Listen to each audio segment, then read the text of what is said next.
Graça, amor e misericórdia de Deus seja sobre todos nós. Agradeço a Deus pela sua presença. Muito obrigado por estarem aqui hoje à noite. Privilégio de podermos cultuar ao nosso maravilhoso Deus. Quero agradecer ao irmão Wagner e sua esposa pelos louvores, muito apropriado para esta noite, assim preparando o nosso coração para a palavra de Deus e também para ser do Senhor. O louvor é muito importante, né? E por isso no Antigo Testamento Deus instituiu o louvor, né? E Deus realmente, nós temos um livro que nós cantamos salmos também, e nós encontramos no Apocalipse também muitos louvores sendo entoados a Deus. O louvor é muito importante. O louvor prepara os nossos corações para que possamos realmente assim estar recebendo a palavra do nosso maravilhoso Deus, a quem seja a honra, o louvor e a glória para todos sempre. E hoje, irmãos, estaremos celebrando a ceia do Senhor, e tudo aqui foi preparado para que pudéssemos chegar no final do culto à ceia do Senhor. Então prepare seu coração, os louvores, né? Tudo direcionado para isso.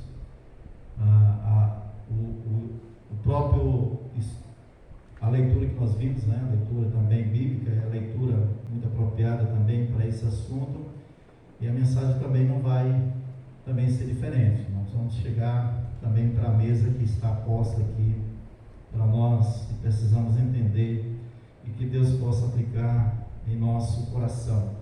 Então essa noite, irmãos, queremos falar sobre a propiciação de Deus no nosso Senhor e Salvador Jesus Cristo. E o nosso propósito, irmãos, é que essa noite você saia compreendendo que somente Jesus Cristo, Ele é a perfeita, Ele é a eterna e suficiente propiciação de Deus pelos nossos pecados.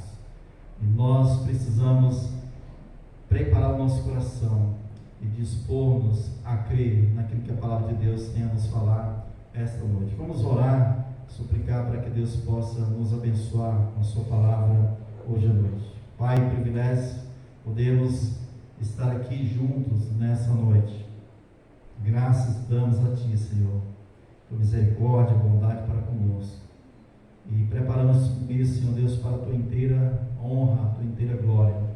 Longe de nós, Senhor Deus, qualquer manifestação de exaltação pessoal ou própria, mas unicamente quem deve ser exaltado, e o foco de tudo aqui é o Senhor e Salvador Jesus Cristo, aquele que propicia os nossos pecados, Senhor Deus, e graças damos.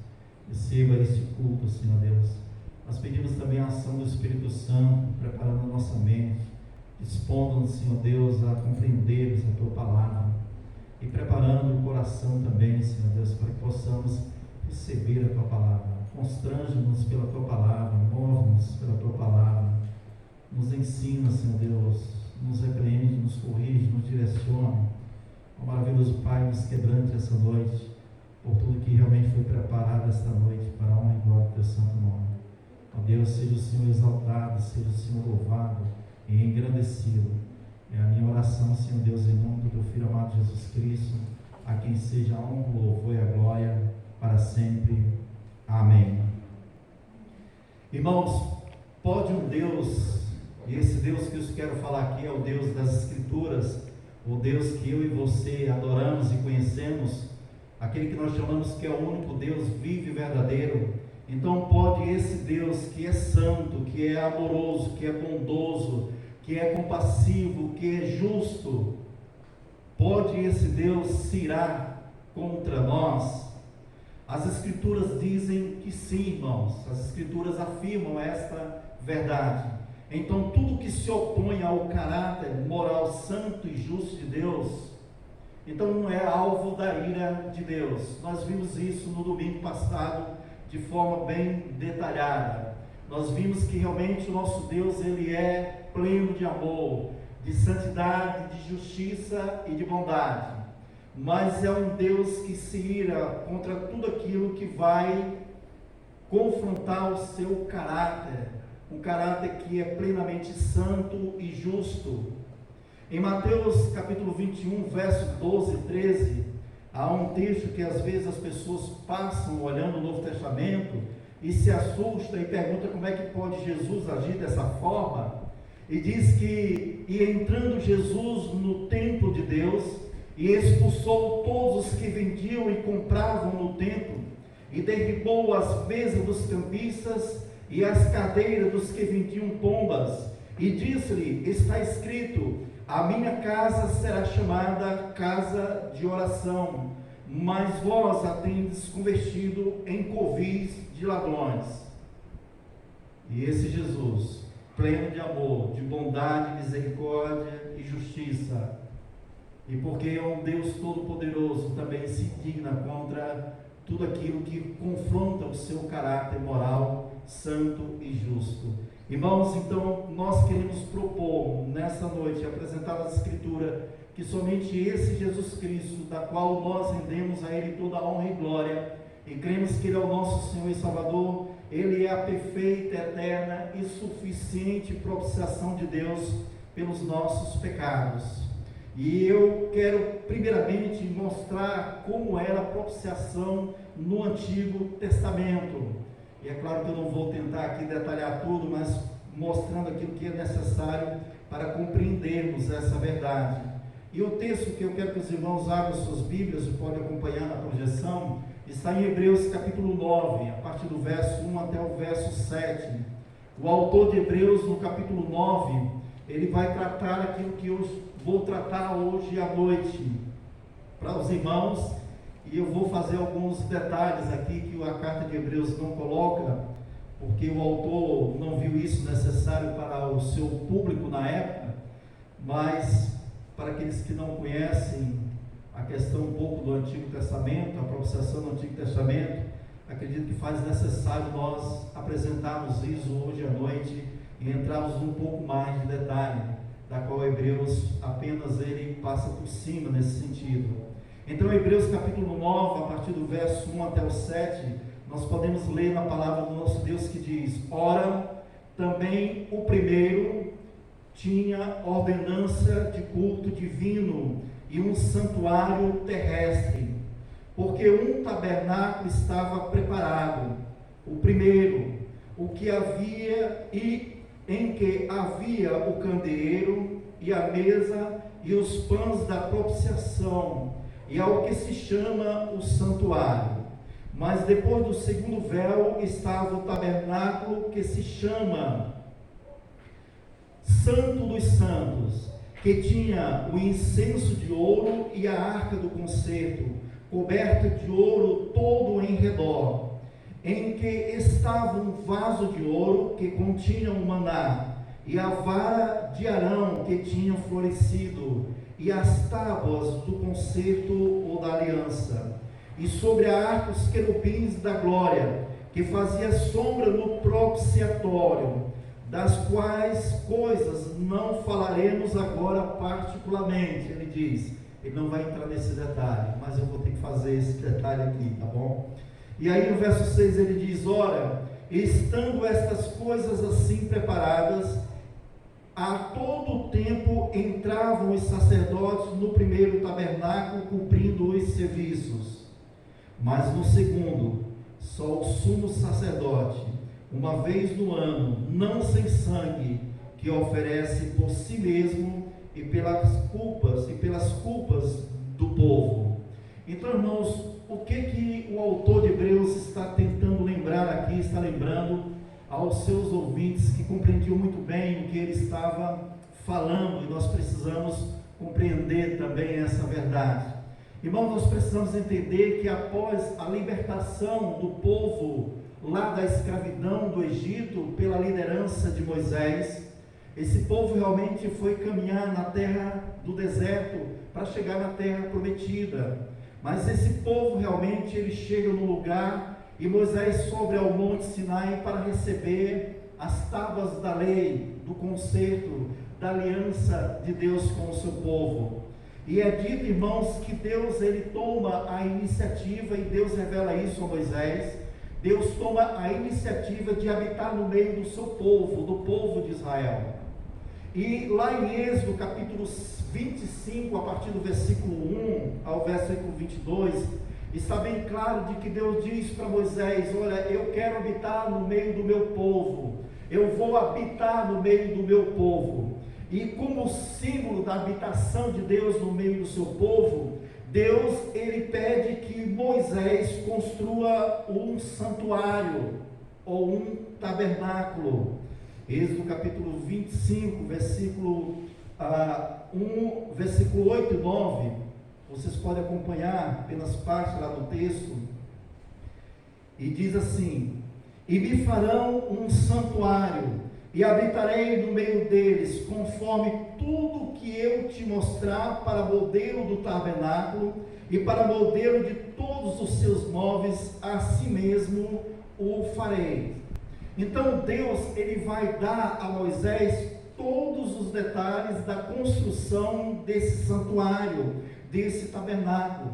Deus vai dar a Moisés nos mínimos detalhes o material, o tamanho, a forma e o propósito de todos os objetos que deveriam ser usados no santuário, no tabernáculo, para culto e sacrifícios e ofertas a esse Deus maravilhoso.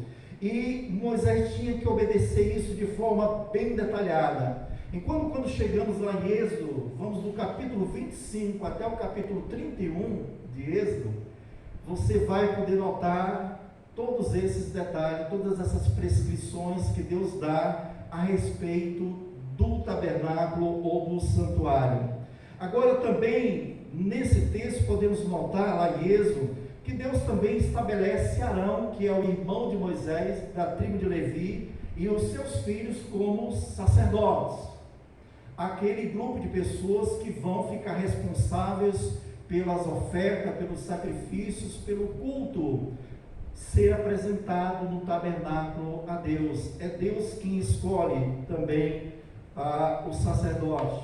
É Deus também que estabelece os sacrifícios, as ofertas, os cerimoniais que fariam parte desse santuário dedicado a Deus. É Deus que estabelece as festas, os anos, os dias, os meses, quantas vezes isso deveriam ser repetidas. Tudo está bem detalhado lá, tudo prescrito pela ordem desse Deus maravilhoso. E Moisés e Arão e o povo de Israel deveriam pegar tudo aquilo e deveriam fazer de forma bem detalhada. Irmãos, por que tudo isso é a pergunta? Porque Deus está colocando tudo isso por uma questão, irmãos, de que o fato de que Deus tomou a iniciativa, o único Deus verdadeiro, santo, bondoso e justo, ele havia tomado a decisão de habitar no meio do seu povo. Mas precisamos entrar no detalhe: quem é esse povo de Israel? Um povo pecador, um povo contaminado pelo pecado, e um povo que, sem dúvida nenhuma, iriam cometer realmente pecado. Um povo realmente pecaminoso que agora está diante de uma tenda, de um tabernáculo, onde é a morada do Deus Altíssimo, esse Deus que é plenamente santo e justo. Irmãos, e para que esse povo não fosse consumido pela ira de Deus, porque é isso que iria acontecer, para que esse povo realmente, por causa dos seus pecados, não fosse consumido pela ira de Deus, então sacrifícios e ofertas deveriam ser feitas constantemente e apresentados a Deus, e dentro daquilo que Deus havia detalhado e estabelecido, com o sentido de realmente aplacar a ira de Deus contra o pecado do seu próprio povo. Nós temos algumas imagens aí, para que os irmãos possam entender e compreender como era. Essa imagem aí era o arraial de Israel, isso no tempo de Moisés, o arraial de Israel. E no meio ficava a tenda da congregação, onde ficava o tabernáculo, certo? E até a disposição das 12 tribos de Israel ao redor da tenda da congregação, do tabernáculo, tinha também a prescrição de Deus. Não era da forma como qualquer um quisesse chegar. Até isso também tinha as suas descrições. Então, do lado de fora ficava o altar do holocausto e a bacia onde fazia as purificações. Os sacrifícios eram feitos ali, conforme a prescrição de Deus. Mas naquele lugar mais específico ali, irmãos, que é a tenda, pode botar outra foto, que é isso que Hebreus está comentando lá. Hebreus está mostrando isso aqui, que nós lemos, mas ele não está detalhando, mas para a gente precisa compreender e detalhar. Então ali, irmãos, nós temos o tabernáculo propriamente dito, dividido em duas partes, o santo lugar e o santo dos santos. No santo lugar ficava realmente, ficava o altar de incenso, ficava o altar dos pães da propiciação, ficava realmente esses objetos específicos ali, e tinha os turnos dos sacerdotes. Todos os dias os sacerdotes tinham que levantar, acender incenso no altar de incenso, tinha que trocar os pães da propiciação, tinha que trocar o óleo do candelabro para ficar sempre aceso, e tinha todo esse ritual. Mas tinha um lugar em especial onde ficava a arca da aliança ou do concerto, a arca do Senhor. Era um lugar chamado Santo dos Santos, irmãos. Então no Antigo Testamento a propiciação era feita neste lugar, nessa tampa aí onde ficavam os dois anjos aí. Essa tampa toda feita de ouro, conforme a prescrição dada por Deus. Essa arca seria de madeira de acácia e coberta de ouro, mas a tampa seria toda de ouro, e foi chamado de propiciatório. E em cima dessa tampa ficavam esses anjos. Então toda a base da expiação dos pecados, que é prescrito lá no livro de Levítico, a partir do capítulo 4, nós temos bem detalhado ali como seria feito os sacrifícios e tudo mais, e o dia adequado desse sacrifício. Então Deus ordenou que de fato fizesse uma arca e um propiciatório todo de ouro, e que essa arca, esse propiciatório, teria que ficar num lugar bem especial, dividido por uma cortina de alto a baixo, uma cortina grossa, né, feita de linho finíssimo. E neste lugar, uma vez por ano, no dia da expiação, que foi a data também estabelecida por Deus, conforme Levítico capítulo 16, o sumo sacerdote, ele deveria entrar nesse santo dos santos, e ele deveria entrar não de mão vazia, mas com o sangue de um animal que foi sacrificado do lado de fora. E esse sangue ele deveria ser aspergido por 7 vezes com o dedo do sumo sacerdote em cima do propiciatório, certo? Em cima do propiciatório. Então nesse dia da expiação era feita uma propiciação pelos pecados, tanto dos sacerdotes, como também do povo de Israel. Estão entendendo agora o que é propiciação? Deus sabia que aquele povo era um povo que pecava. Além dos sacrifícios que eram apresentados diariamente, outros sacrifícios particulares e pessoais de cada pessoa, Deus estabeleceu um dia em particular, em especial, que seria o dia da expiação de toda a nação de Israel. Era um sacrifício especial, era um dia especial, tinha todo um ritual especial a respeito disso. E é isso que Hebreus está detalhando para nós. É isso que ele está dizendo, que uma vez por ano o sumo sacerdote entrava e fazia expiação pelos pecados do povo, derramava o sangue em cima do propiciatório, e assim dizendo, e Deus que estava habitando naquele lugar.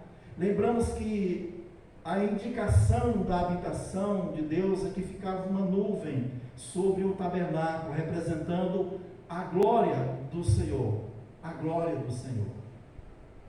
E quando aquele sangue era aspergido sobre o propiciatório, Deus aceitava aquele sacrifício e aplacava a sua ira contra o povo de Israel. E todo ano, irmãos, isso tinha que ser feito conforme a prescrição do próprio e Deus maravilhoso. Então, irmãos, esse sacrifício era para aplacar a ira do povo de Israel. Esse sacrifício, ele cobria o pecado do povo. Ele não apagava de uma vez por toda o pecado do povo de Israel, porque todo ano esse sacrifício tinha que ser repetido, tinha que ser feito novamente. E isso foi feito durante gerações e gerações. E quando é abolido, vamos dizer, o tabernáculo e é feito o templo na época de Salomão, não muda o fato do sacrifício do dia da expiação. Agora o povo tem um templo físico feito por Salomão, mas os sacerdotes continuam, os sacrifícios continuam, o dia da expiação continua, e a oferta de sangue para a propiciação pelo pecado do povo de Israel continua sendo realmente feito. E Deus, ele aceitava esse sangue como pagamento, como propiciação pelo pecado do povo, para aplacar a ira desse Deus maravilhoso. Agora, irmãos, Hebreus vai mostrar um detalhe para nós também. O que havia dentro da arca, e o propiciatório cobria, e o sangue estava aspergido sobre esse propiciatório. Hebreus vai dizer que havia dentro da arca do Senhor um vaso de ouro contendo o maná.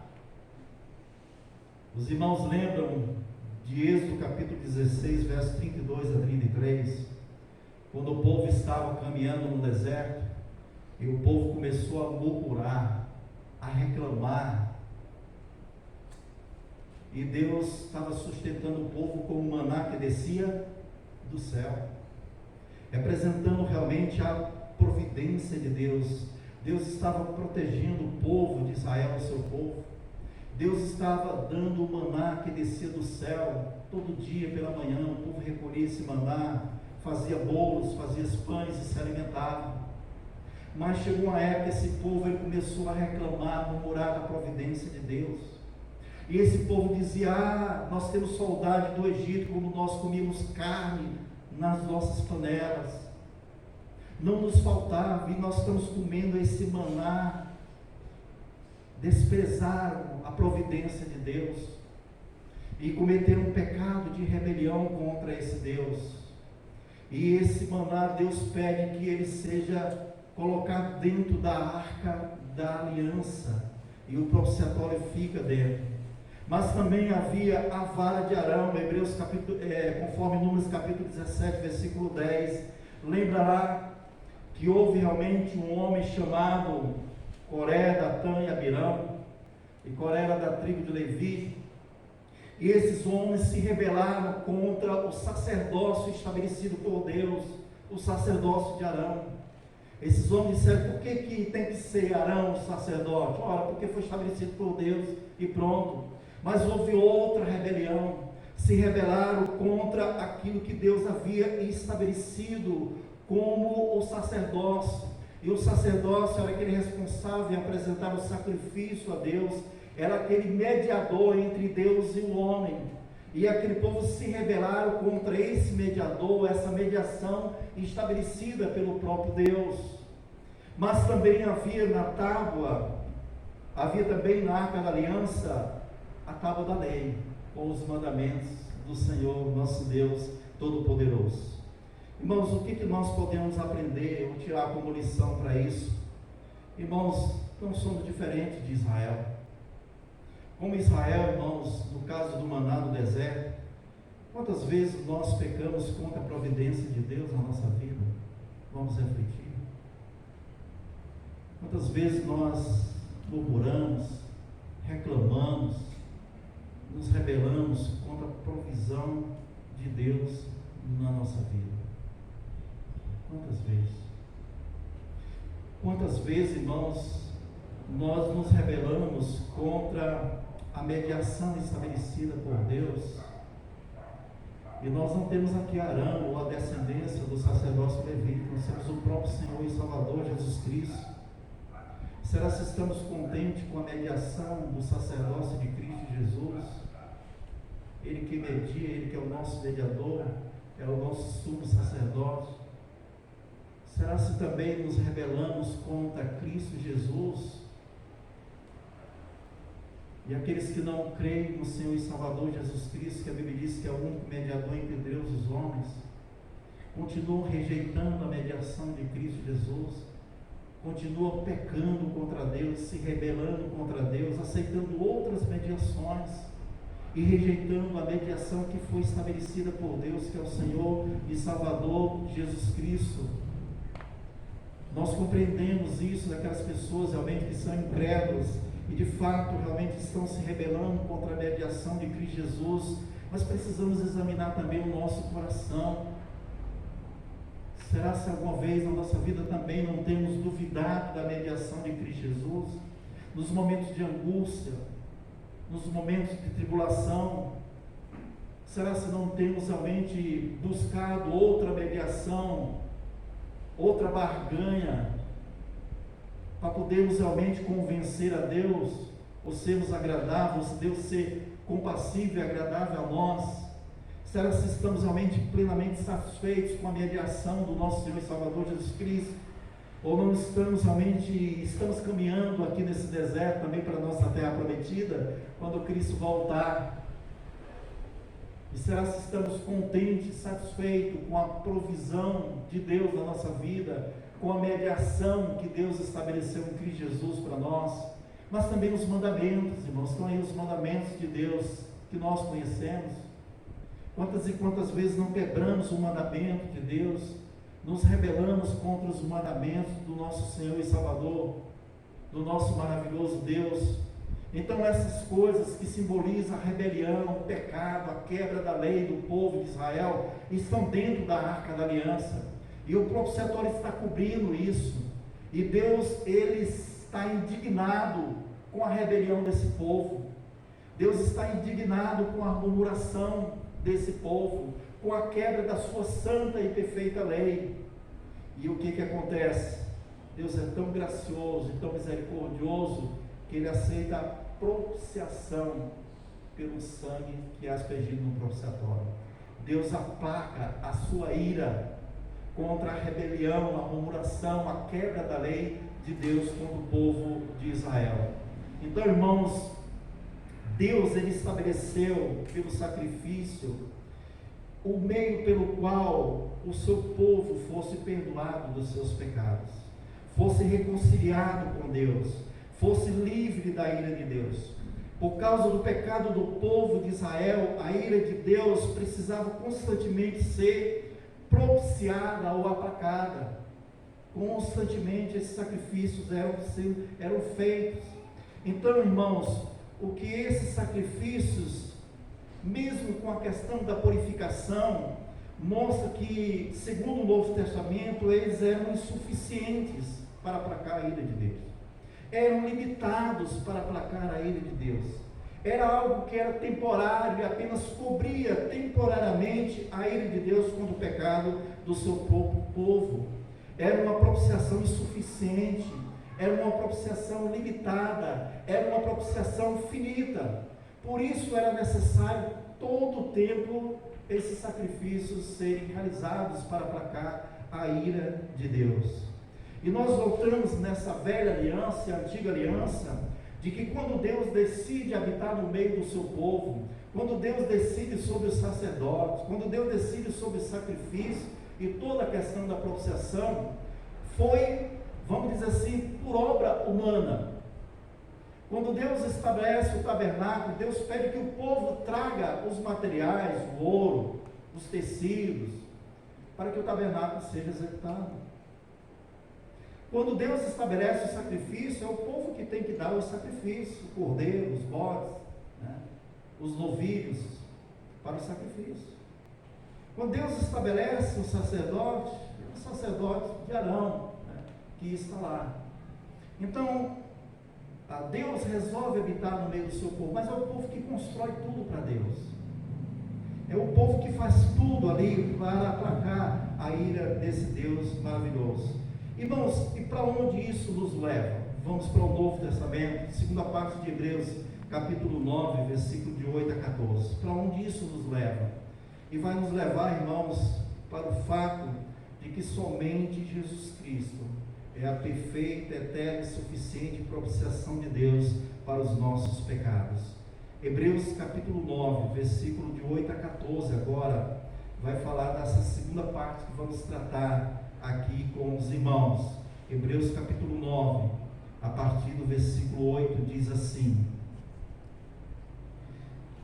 dando nisso a entender o Espírito Santo, que ainda o caminho do santuário não estava descoberto enquanto conservava em pé o primeiro tabernáculo, que é uma alegoria para o tempo presente, em que se oferece dons e sacrifícios que, quanto à consciência, não pode aperfeiçoar aquele que faz o serviço. Continuamente, ou consistindo somente em manjares e bebida e várias ablusões e justificação da carne imposta até o tempo da correção. Mas vindo Cristo, o sumo sacerdote dos bens futuros, por um maior e mais perfeito tabernáculo, não feito por mãos, isto é, desta criação, nem por sangue de bodes e bezerros, mas pelo seu próprio sangue, e aqui o sangue de Cristo Jesus, é claro, entrou uma vez no santuário, havendo efetuado uma eterna redenção. Porque se o sangue dos touros e bodes e a cinza de uma novilha espargida sobre versículo 13, né? Espargida sobre os imundos os santifica, quanto mais a purificação da carne, quanto mais o sangue de Cristo, que pelo Espírito eterno se oferece a si mesmo imaculado, purificando as nossas consciências das obras mortas para servir ao Deus vivo. E o versículo 15 diz: por isso ele é o mediador.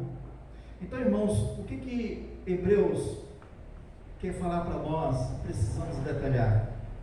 Conforme o Novo Testamento, irmãos, Deus vai mostrar que esse tabernáculo, esse sacerdócio, esses sacrifícios e essas ofertas e esse propiciatório, tudo isso que nós notamos no Antigo Testamento é apenas sombra, é uma figura, é uma metáfora, é uma parábola que aponta para algo superior.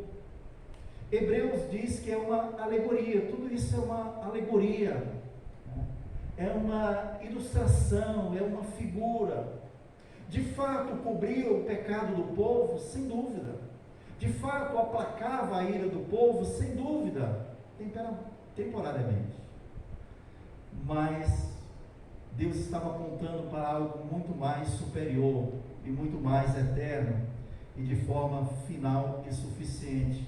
E o autor de Hebreus diz que apontava para Cristo Jesus, o nosso Senhor. E no Novo Testamento, irmãos, nós vamos notar que Deus ele toma a iniciativa de habitar no meio do seu povo mais uma vez. Deus toma a iniciativa de habitar, mas dessa vez é diferente.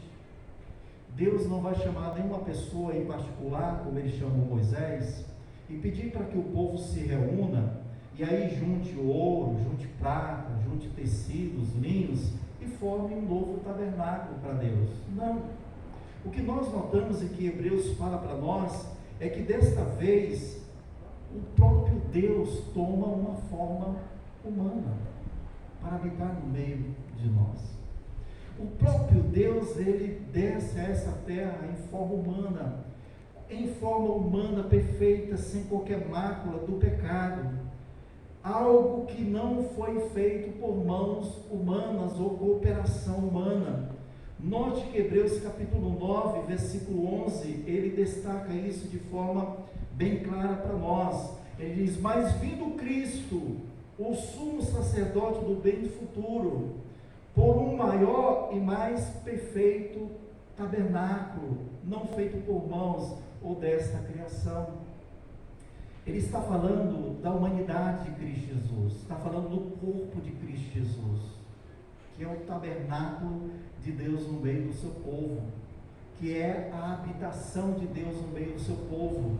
Lá em 1 João capítulo 1, versículo 14, o texto diz: e o verbo se fez carne, sabemos aqui que é Cristo Jesus, a palavra, o verbo se fez carne, e habitou entre nós, e vimos a sua glória, como a glória do unigênito do Pai, cheio de graça e de verdade.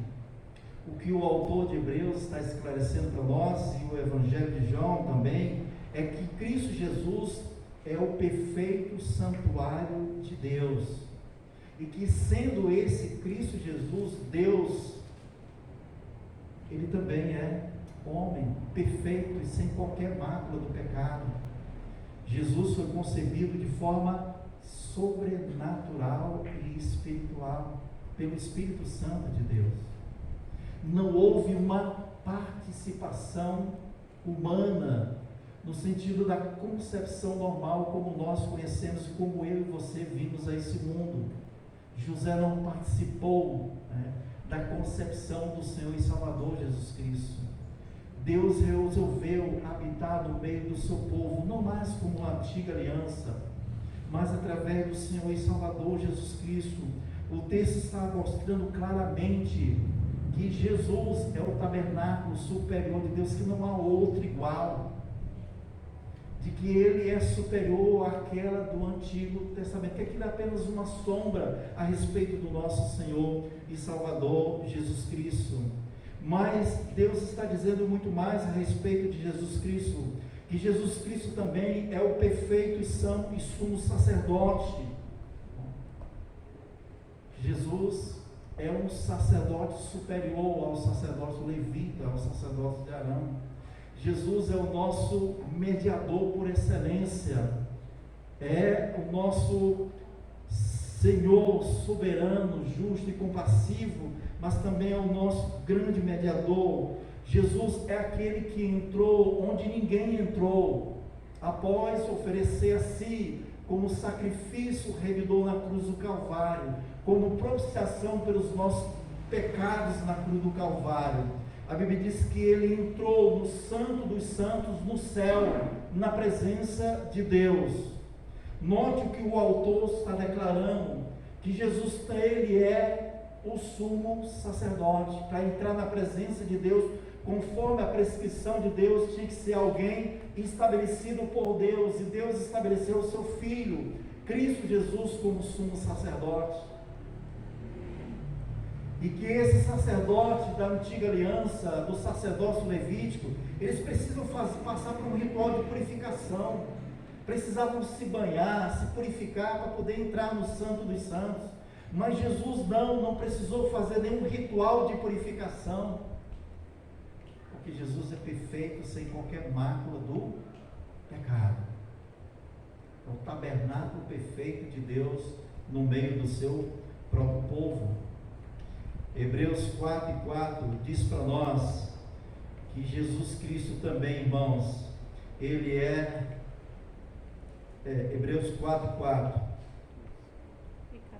visto que temos um grande sumo sacerdote, Jesus, o Filho de Deus, que penetrou nos céus, tenhamos firmeza da nossa confissão. Somente Cristo entrou e está até hoje na presença de Deus e intercede por nós como nosso mediador. Não existe nenhum outro, nem Pedro está lá, nem Paulo com toda a sua honraria, nem Pedro também, nem José, nem Maria, nem ninguém, irmãos, está lá, a não ser o unigênito Filho de Deus, que morreu e ressuscitou, e está à direita de Deus e intercede por nós como nosso mediador. Mas a Bíblia diz muito mais ainda. Hebreus diz que Jesus Cristo, ele é o perfeito Cordeiro, aquele sacrifício ofertado a Deus para expiação dos nossos pecados de uma vez por todas. Hebreus capítulo 9, 11 e 12 diz: mas vindo Cristo, o sumo sacerdote dos bens futuros, por um maior e mais perfeito tabernáculo, já vimos, não feito por mãos, isto é, desta criação, e diz, nem por sangue de bodes ou de bezerro, mas pelo seu próprio sangue, ele entrou uma vez por toda no santuário, na presença de Deus, é claro, havendo efetuado uma eterna redenção. Cristo tanto é o sumo sacerdote como a oferta. O sumo sacerdote apenas levava o sangue do sacrifício que foi ofertado a Deus. Mas Cristo é tudo. Cristo é o tabernáculo, Cristo é o sumo sacerdote, e Cristo é o Cordeiro de Deus que tira o pecado, e o seu sangue expia os nossos pecados. A sua morte, o seu corpo, O seu sacrifício, o seu sangue, propicia a ira de Deus contra nós. Então o texto apontando para o nosso Senhor e Salvador Jesus Cristo. Irmãos, o que tinha na arca da aliança já sabemos, mas preste atenção, a Bíblia diz que Jesus também é o nosso verdadeiro maná, a suficiente provisão de Deus para a nossa salvação. Está lá no Evangelho de João, capítulo 6, verso 31 a 35, diz que nossos pais, os judeus falando para Jesus, nossos pais comeram maná no deserto, como está escrito, deu-lhes a comer pão do céu. O povo se gloriando, nosso Deus nos deu maná lá no deserto. Agora nós estamos lembrando que se rebelaram contra esse maná de Deus. Mas o texto continua e diz, disse-lhe por Jesus, na verdade, vos digo, que Moisés não vos deu o pão do céu, mas meu Pai vos dá o verdadeiro pão do céu.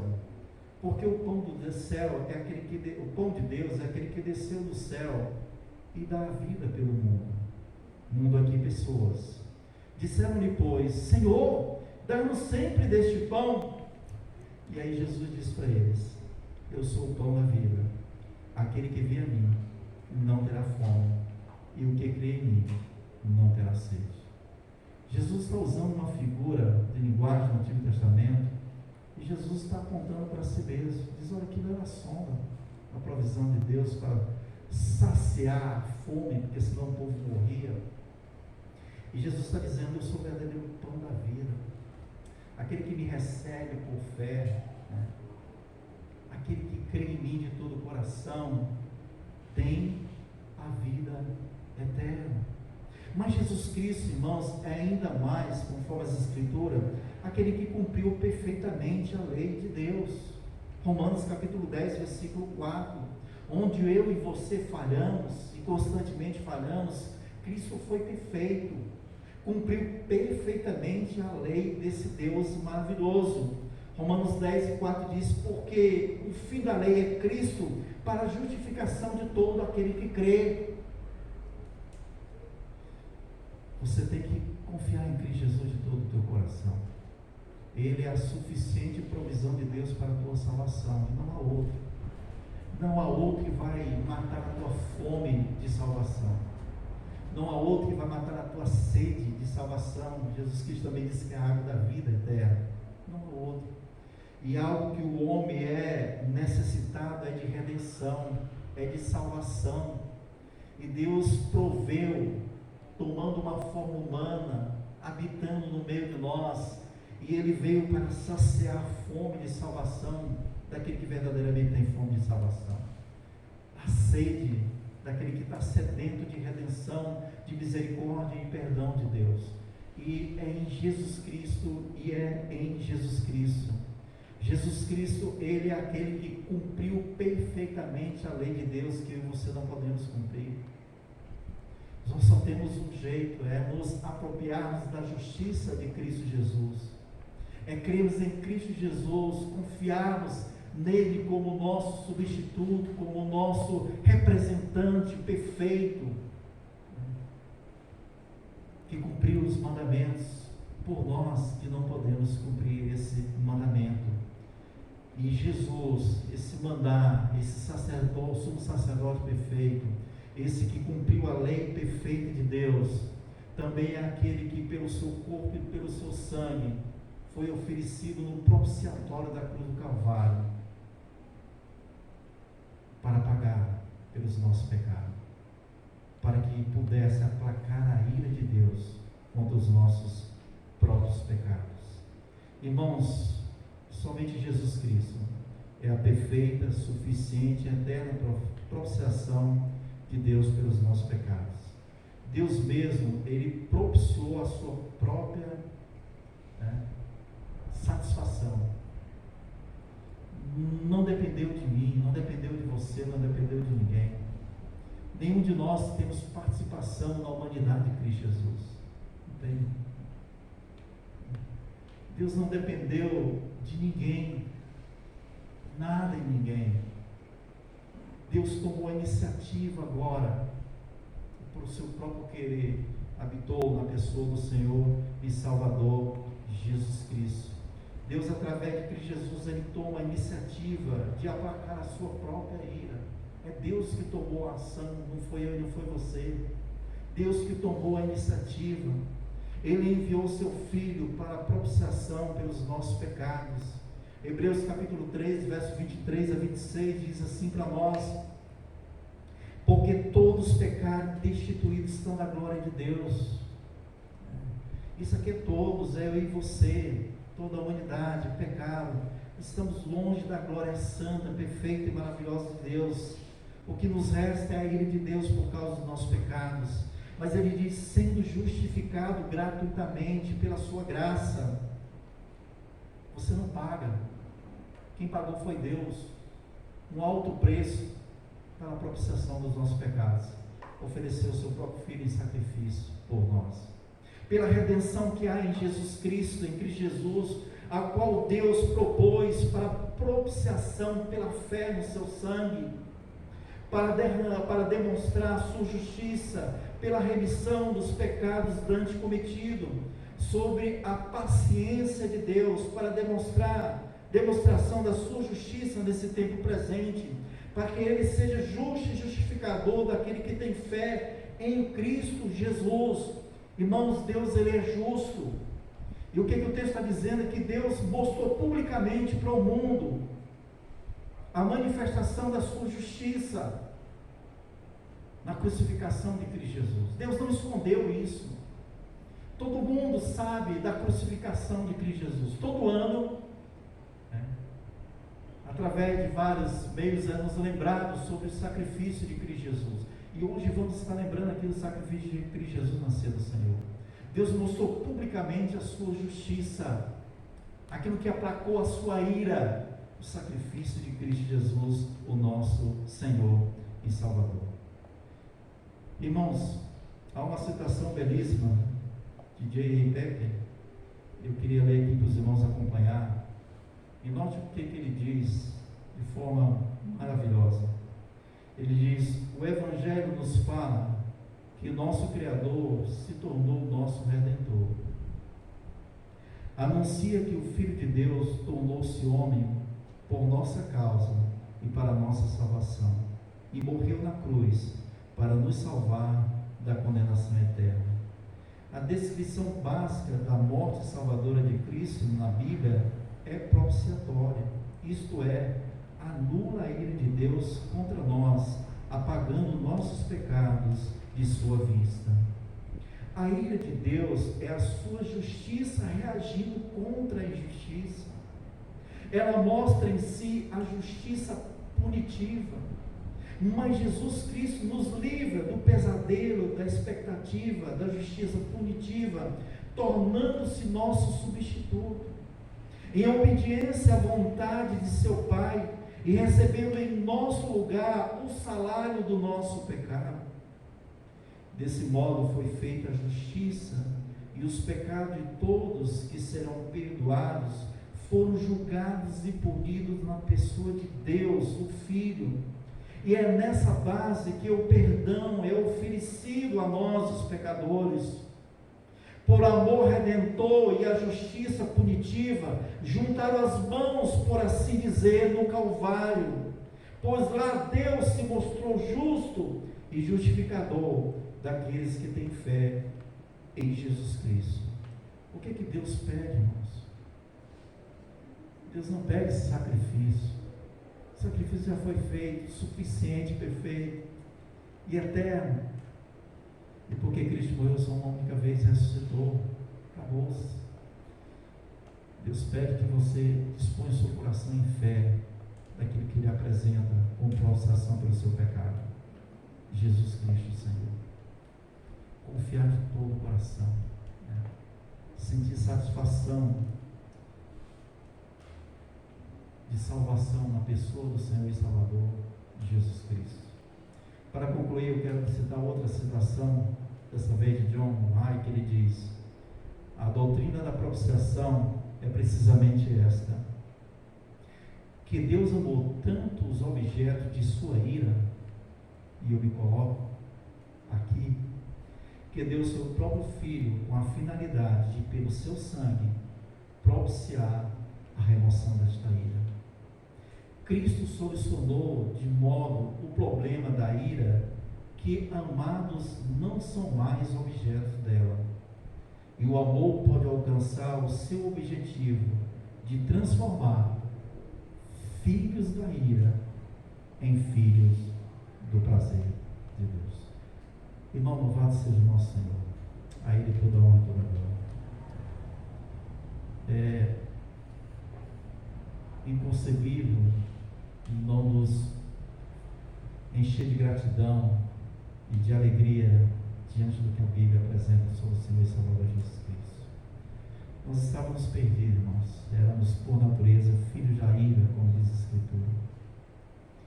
E éramos filhos da ira por merecimento mesmo, né? Pela nossa rebelião, pelos nossos pecados, contra um Deus plenamente santo, amado e justo. Mas Deus resolveu derramar o seu grande amor a mim e a você, seu imenso amor, insondável amor, na pessoa do nosso Senhor e Salvador, Jesus Cristo. E esse Jesus, prontamente obedecendo à vontade de Deus, ele diz: a minha vida livremente eu dou, ninguém toma de mim. Ninguém toma de mim. E saber que Deus livremente deu a sua vida por mim. Porque sobre mim e sobre os meus pecados pesava a mão de Deus, a ira de Deus, merecida pelos meus pecados.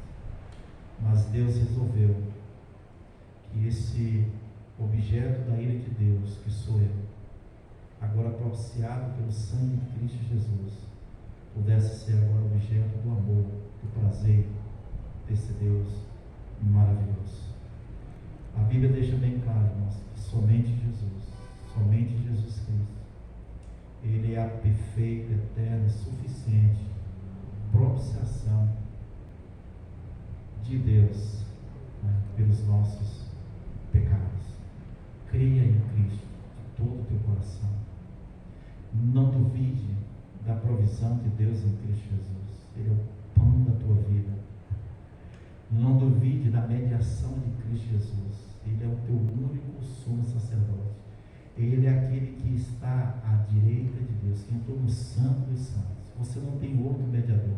Não é o seu pastor da igreja.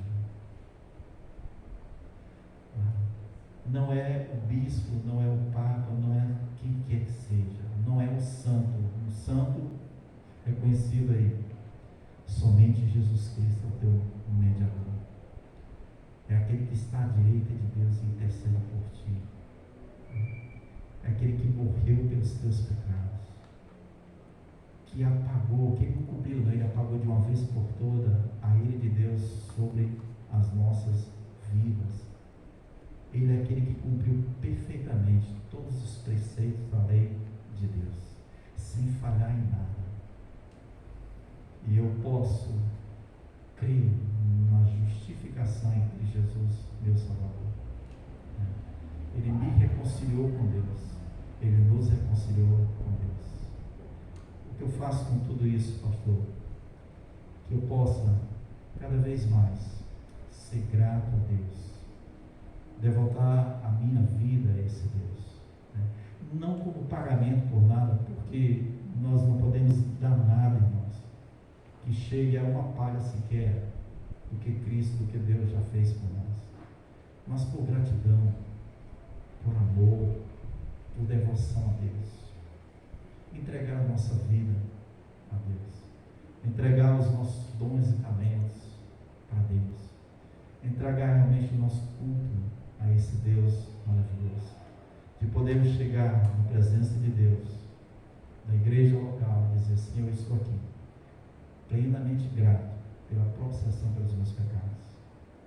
Eu estou aqui, Senhor Deus, para cantar, para pregar, para ensinar, para ofertar para o sustento da obra do Senhor, com um pouco que eu tenho, Senhor Deus, mas com toda humildade e amor, gratidão e alegria, porque o Senhor é digno, porque o Senhor é digno, porque o Senhor é digno. A Deus seja toda a glória. Amém. Louvado seja o Senhor. Pai, um privilégio estar em Tua presença. Privilégio, Senhor Deus, poder olhar as Escrituras e ela falar as nossas vidas, no nosso coração. Imensamente grato, Senhor Deus, pela propiciação dos nossos pecados, na perfeição de Cristo Jesus, Teu Filho amado. Graças damos, Pai, e ajuda-nos, Senhor Deus, a estarmos com o coração cada vez mais e a vida disposta, Senhor Deus, a Te servir, a Te honrar, a Te adorar. E tudo isso, Senhor Deus, de forma humilde e cheio de gratidão, Senhor Deus. Tem misericórdia de nós e nos abençoe. Dispõe nosso coração agora, Senhor, a participar dessa ceia e da qual vamos aqui em memória do nosso Senhor e Salvador Jesus Cristo. Lembrar, Senhor Deus, a expiação dos nossos pecados, a propiciação dos nossos pecados, pela perfeição do nosso Senhor e Salvador Jesus Cristo. A quem seja e será sempre a honra, o louvor e a glória. Amém. Louvado seja o Senhor.